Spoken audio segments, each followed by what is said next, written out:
Tropospheric scatter, commonly known as troposcatter, is a propagation mode that allows VHF, UHF, and microwave signals to travel beyond the visual horizon, typically covering distances between 300 to 800 kilometers.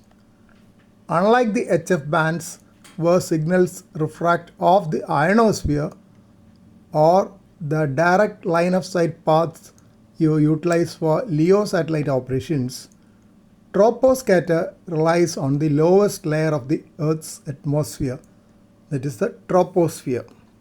The troposphere, extending from the surface up to about 10 to 15 km, is constantly churning with variations in humidity, temperature, and pressure. These irregularities create small blobs or layers with slightly different refractory indices. When a very high frequency radio wave is transmitted horizontally, most of the energy travels straight out into space.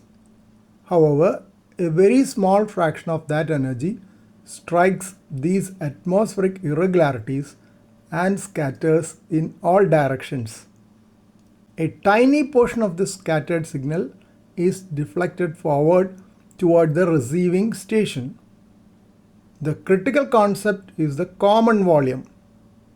This is the specific area in the sky where the beam width of the transmitting antenna intersects with the beam width of the receiving antenna.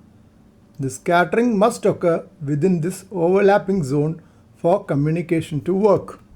It is important to distinguish troposcatter from ducting, as they are often confused on the VHF-UHF bands.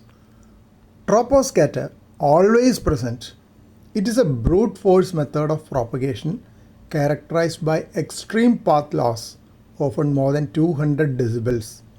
The signal is typically weak and subject to rapid fluttery fading, scintillation. Tropospheric ducting is weather dependent.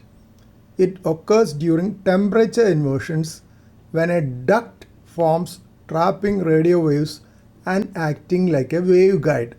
Ducting can produce incredibly strong, clear signals over thousands of kilometers, but it is highly sporadic. Because the scattered signal is so weak, often likened to shining a flashlight at a cloud and trying to see the reflection miles away, troposcatter operations require a highly optimized station setup.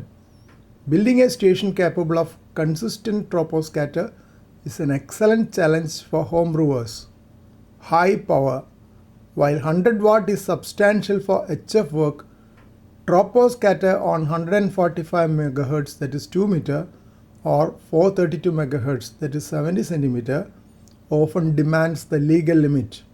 A robust linear amplifier is practically mandatory for voice contacts. High gain antennas. You need to focus as much energy as possible into the common volume. This requires long boom Yagi antennas or arrays of multiple Yagis. The narrower the bandwidth, the more concentrated the energy, but the harder it is to accurately align the intersecting beams. Low noise figure. The receiver must be incredibly sensitive.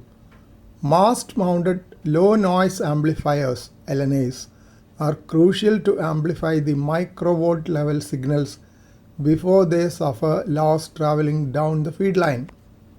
Digital modes. While SSB voice or CW is possible under excellent conditions, modern amateur troposcatter relies heavily on digital modes like FT8 or Q65, specifically designed by Joe Taylor K1JT for weak signal VHF-UHF work. These modes can decode signals buried deep below the noise flow.